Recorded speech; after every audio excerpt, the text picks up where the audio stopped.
Makakada ilang beses na ba tayong napagod sa paulit-ulit na linyahang gising na pala ang mahal na prinsesa? Ano pa? Marami pang iba. Border ka ba dito sa bahay? Aba, kumilos ka naman. Grabe, ang sipag mo sa cellphone, pero paggawaing bahay, nuknukan ka ng tamad. Nakaka-relate ba tayo, Nay? Sa mga piece of advice ngayong umaga po, may nanay na sumulat sa atin para humingi ng diskarte kung paano po hihikayatin ang kanyang mga anak na tumulong sa gawaing bahay. Alamin natin ang kanyang kwento. Sabi niya, Dear Mama P, ako po si Telma, 47 years old at may dalawang anak, si Thea, 17 years old at si Thalia, 12 years old. Nagtataka po ako kung bakit kapag sinasabihan ko ang mga anak ko na magtupi ng damit, magwalis o maghugas ng pinggan, parang laging may drama. Kesyo may quiz daw, sumama ang pakiramdam at kung ano-ano pang palusot. Pero kapag cellphone na ang hawak, wala naman palang ganyang eksena. Isang araw, sumama ang pakiramdam ko at sila ang pinagsaing at pinagluto ko ng ulam. Ginawa naman nila, pero matapos kaming kumain, cellphone na agad ang inatupag at tinambak lang ang mga hugasin. Inabot pa ng gabi bago nahugasan ang mga pinggan. Kung hindi pa ako nagalit, hindi pa sila kikilos. Mama P, napaka-challenging po talaga magpalaki ng mga anak ngayon, lalo na't andyan na ang mga distractions gaya ng cellphone. Ayaw ko pong lumaki silang batugan at walang alam sa gawaing bahay. Paano po kaya maeengganyo ang mga anak ko na tumulong sa gawaing bahay ng bukal sa kanilang kalooban? Lubos na gumagalang, Mommy Thelma. At para tulungan po tayo sa usaping ito, kasama po natin ngayong umaga ang psychologist na si Miss Rhea Villa. Good morning, Miss Rhea. Welcome back. Yes, good morning po sa lahat. Okay. Kayo ba, Miss Rhea, may anak na po ba kayo? Wala nga eh, parang dito sa sulat na napakinggan natin, mahirap pala Parang magpalaki. ayaw mo Parang, na? oo. Kahit psychologist ako, parang ibang responsibility siya. Bakit nga ba maraming mga bata, Miss Rhea, ang tinatamad sa gawaing bahay? Oo nga, maraming factors. Una kasi, kapag masyadong techy ang mga bata, so yung technology, ito yung nagbibigay ng dopamine hits. So pag gawaing bahay, boring sa kanila to kasi nandun sila sa more of technology, yung nagbibigay ng motivation or yung parang sudden surge na gusto ko gawin to. So compared sa gawaing bahay, boring nga naman, no? Pangalawa siguro, iba na yung parenting styles. So dati kasi yung mga nanay ngayon sanay sa authoritative parenting style nung bata sila. Yes. Pero ngayon na mas conscious na sa mental health at marami na ring hobbies or distractions, kailangan ibahin yung style of parenting. So baka hindi akma doon sa make-up ng mga bata ngayon. Okay. Ano ba ang gusto nilang parenting style ngayon? Oo, actually, hindi na masyadong dictative. Oo. It's more of negotiations or sa kanya manggagaling kung hanggang saan niya kaya, yung responsibility.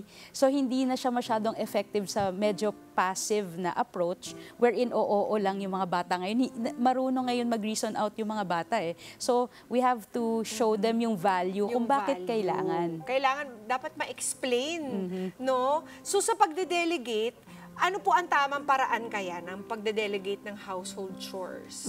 Dapat actually age appropriate siya. No? So, kunyari, as early as 2 or 3 years old, actually, Mama P, pwede na siyang bigyan ng konting responsibility. Katulad ng, ligpitin mo yung laruan mo, o kaya may music, o let's ligpitin natin, ganyan, until mag-teenager siya actually. So, dapat nagpo-progress yung at appropriate yung gawaing bahay doon sa age at capability niya. No? Kasi kung hindi naman, ma-overwhelm siya or magkakaroon siya ng resistance. Bakit kailangan ko gawin tong mahirap na task na ito at this age? Madi-discourage if it's too complicated. Pero nakakatawa, pag nakita mo sila sa school, ang galing nila magpaka-away. Kung ito ang pinag-uusapan natin, 'di ba?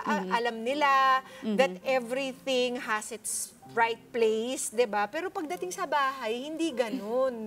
Siguro because nga the teachers are able to do something that the parents are not doing. Yes, first of all, kasi yung binibigay ng structure ng formal schooling, naiiba rin yung role nung bata. Hindi na siya anak, nagiging student siya. So, merong sariling standards yung pagiging estudyante. Ngayon, pag anak na siya, syempre, galing siya sa lumalaki, so parang mas iintindihin siguro ako ng nanay ko, I could be myself. However, kailangan din bigyan ng structure at consistency, Mama P. Kasi kung hindi rin nila makukuha yung essence, bakit kailangan mag-household chores? May epekto po ba sa ugali ng bata kung hindi siya masanay sa gawaing bahay? Meron. Actually, yung gawaing bahay, nag-help ito sa tinatawag ng executive function skills. At kailangan natin ito, no, para magplano, para mag-decide, para mag-function, lalo na kapag ka-adult na tayo. Yeah. So kung hindi tayo nasanay or hindi tayo na-train sa executive function skills, posible na yung habits natin paglaki is not organized. Pwedeng dito lalabas pag nagtatrabaho na tayo, hindi na structured, ayaw natin ng routine. So makakaapekto ito ngayon kung paano tayo magtatrabaho or magiging responsible pag adult na tayo. Okay, so meron sense of responsibility, tapos nagturuan sila ng disiplina, pati problem solving di ba? Correct. If you give them tasks and then you give them autonomy to figure this out on their own, di ba? Eventually, paglaki life skills nila, yun parang kaya nilang mag-navigate kung meron mang mga roadblocks, di ba? Okay, this is kapag bata pa sila, naturuan na natin sila.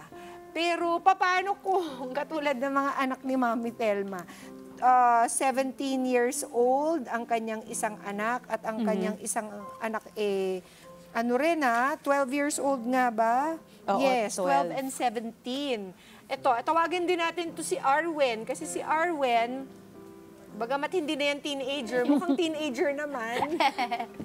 Pero meron din siya ganung problema kasi. Relate na relate. Di pa ako nakailag. Sabihin mo kay Miss Rhea kung anong encounter mo sa bahay. Kasi po, pag kunyari, katulad po ngayon, stay at home lang po. Oh. Sa panahon po ngayon, parang sarap po humiga lang, wala pong gawin, cellphone, nood. Tapos every morning, lagi pong panggising sa amin, boses ni Mama. Kasi Yan ang alarm clock. Opo, alarm clock po yan. Pag sasabihin niya po sa akin, donya ka dyan Ayun na nga yung linyahan mo kanina. Tapos nung kanina pa sabi, mga naka-boarding lang ba kayo dito? Ayan, Ganyan po yung laging, sakto. line ni Mama. Kasi kapag tambak po sa ugasin, pag po hindi po siya magagalit, wala pong kikilo sa amin. Misa po actually nakikita na yun yung dadaan-daanan. Pero syempre, kailangan po pakiramdaman po muna kami ng magkakapatid kung sino ba yung may kusang loob. Ako yung magtatanong, bakit mahirap sa tingin mo? Alam mong kailangan gawin, pero parang hindi mo makaladkad yung katawan mo to do the household chores.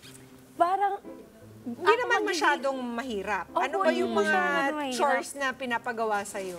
paghugas po ng plato, pagwawalis, pagbabantay po sa tindahan. Yan. Tapos, paglalaba. Kasi po, syempre, madami po kami sa bahay. So, kailangan po tulong-tulong talaga sa paglalaba. Pagluluto.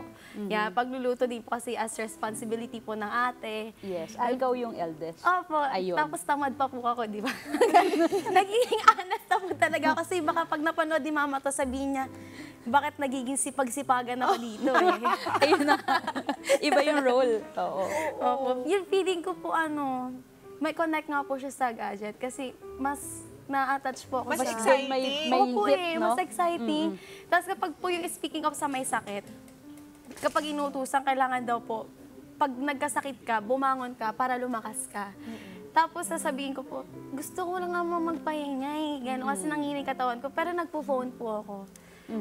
So, bakit ganon? Paano ba natin gagawing exciting for them, Miss Rhea, ang gawaing bahay? It can't be as exciting as your cellphone, for sure. sa tingin ko dun sa structure kasi nung family nila, marami kayong magkakapatid. So, Four po kailangan, kami. 4. So, kailangan maintindihan niya din na parang how fair is the distribution ng task. Kasi nag-aantayan sila kung hindi yun well distributed, ayoko gawin yung part ko, parang ganon.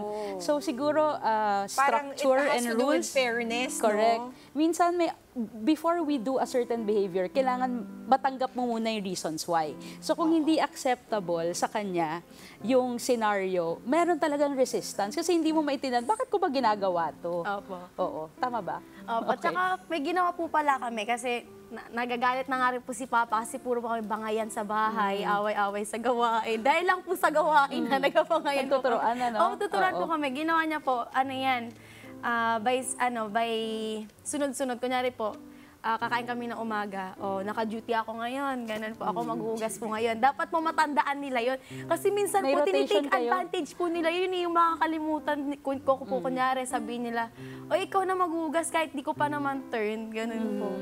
So, Again, dapat, dapat nakasulat, Oo. Miss Rhea. Yes. At gagaang ba yung loob mo sa paggawa ng household chores, Arwen, kung halimbawa nakikita mo, tapos lahat kayo merong May pantay-pantay. duties or Opo. responsibilities? Sobra pong nakakagaan. Mas katanggap-tanggap para sa'yo, Oo, no? tanggap-tanggap. Oo. Tapos, may time po na, di ba katulad po niyan, ayaw po namin ng nauutusan. Kasi kapag po, halimbawa, may ugali po kasi si mama na, hahawakan ko na po yung walis. Nakita na po hawakan, may sabi niya, magwalis ka na. Parang tinatamad Hawak po mo ako na nga. bigla, hawak Oo. ko na po Hawak ko na siya. Biglang tatama rin po ako kasi nasabi pa. Ganun. Oo, parang pinuna pa, 'di ba? Opo. Ito na nga gagawin mo. So it all boils down din sa doon sa manner of praising at saka parang validating kasi ang nangyayari nagmumukhang dictative, no? Opo. Oo. Ayun. Feeling Mas ko po- maganda kung parang Opo. ginawa mong kusa. Yes. Kunyari opo. hawak na niya yung walis tapos pupurihin na, uy, salamat anak ka. Opo. Parang ganon. Mas okay naman Mas yun. okay po, kaysa po isa Kasi sasabihin. inutos pa. Oh, how about, okay, so pure, be very, generous with praise after. Paano kung may reward, mas okay? Mas okay po. Dahil na po yung sa paglalaba, yung bigla ang may pera sa May pera pala. O sa'yo na yun, di ba? Ina po yun, kahit ako na lagi maglaba. Basta lagi na gano'n. Ayun, okay. So, how can we, ma-enumerate ba natin, Miss Rhea, yung mga pagkakamali ng mga magulang sa pagtuturo? Siguro, dahil overwhelmed din yung magulang, nakakalimutan niya na una yung approach niya should not be parang very... Dictatorship. Oo, harsh na parang empleyado. Yung talagang parang trabaho siya. No? Dapat hindi siya tingnan na ganon. Pangalawa siguro, consistency. Minsan magaang sa anak na to, tapos nakalimutan yung sa kabila. So parang nagkakaroon ng comparisons. Opo. No? Tama. Ay, okay, na-affirm. Oo, maganda yun, no? Para makikita nila, isulat, para makikita nila na may May whiteboard, no? rotation. Yes, opo. Minsan, ikaw sila ba? Bukas naman, ikaw lang yung linis. Yes, opo. Ganon. So, that's a good system. Kaya, gagawin mo Kasi na yan, hindi ha? lang tatanggap. Gagawin na to. Hindi na O, yan, tinatanggap, mami ni no? Arwen. Ayan. Ano bang pangalan ni mami? Jocelyn. Mami Jocelyn, alam nyo na kung paano pa i-activate si Arwen ngayon. Isulat nyo lang po, lagyan nyo ng rotation, at purihin ninyo. Oh, gusto naman pala niya meron siyang kusang loob. Kaya wag na natin siya utusan. Oo, kaya Ms. Rhea, ano na lang po ang maipapayo ninyo kay Mami Thelma? Oo, Mami Thelma at Mami Jocelyn. Opo. Alam ko po na parang we're trying our best para sa mga anak natin, no? Kaya lang, it's also good to also parang be involved. Na instead na utusan, pwedeng bonding. Kunyari, uy, anak, try nga natin tong dish na to. No? Magluto kayo pareho. No? And pag iniba natin yung chores to be more experiential, more of a bonding pala, ay hindi pala galit si nanay, naiiba yung perspective ng anak. Totoo. Oo nga. Yeah, I find na my kids are also May more... chores din ba sila? Well... Or simple things? They help me pagka nagluluto ako and then I Parang invite them assistant to sila. join, they like it. Pero on their own, they won't do it nga. Gusto nila, sabay yung ginagawa. Ayun. So, Opo. parang they like the The bonding idea na nga, no? it becomes more fun kapag meron silang kasama. Kasi pag sila lang mag-isa, parang feeling nila Cinderella vibes na sila. Exage! At saka Mama P, ang ano po dyan, ang nakakasipag pa pala kumilos pag may music. Ay, Yun talaga? yun. Oo, di po ako Totoo sinisipag. yun. pag may Kahit music. naman kaming mga magulang, mahilig rin kami mag-music in the background. Or magkada umaga in the Yes! background. Yan ang diba? Oo, tapos, Miss Rhea, kasi bukod sa they will learn these important life skills, ano pa yung maidudulot nito sa psyche ng isang bata? Oh, actually, it will parang bring out certain traits at an early age. Mas nakikilala mo yung sarili mo or mas makikilala ng nanay yung anak nila. And you have to be tested with situations para as you progress and get older, mas exposed ka. No? So ang tao o bata na exposed with experiences, mas keen siya to be flexible. So marami talagang nakukuha na traits. Alam niyo po, as a psychologist, ang hirap nun, Mama P, kasi pag dinedetect ko yung aking mga pasyente at clients, nagro-root cause siya usually nung childhood, no? So, isang beses lang magiging bata yung anak ninyo. So, let's try to make it as directive, intentional, no? At hopefully, laging ma-process kung bakit. Kaya, Miss Rhea, for our other mothers and fathers out there na kailangan ng extra tulong, saan po ba kayo pwede ma-reach? Okay, so nasa social media ako, always type in lang Psych Rhea Villa. And meron kaming organization that helps communities such as parents, no? Bisitahin niyo lang po yung mindsetplus.com.ph. Thank you very much, Miss Rhea. you po. Thank you very much, Miss Arwen. Wow. At sana ay nakatulong po kay Mami Thelma at kay Mami Jocelyn ang mga payo ni Miss Rhea. Ito naman po ang ating mga pieces of advice.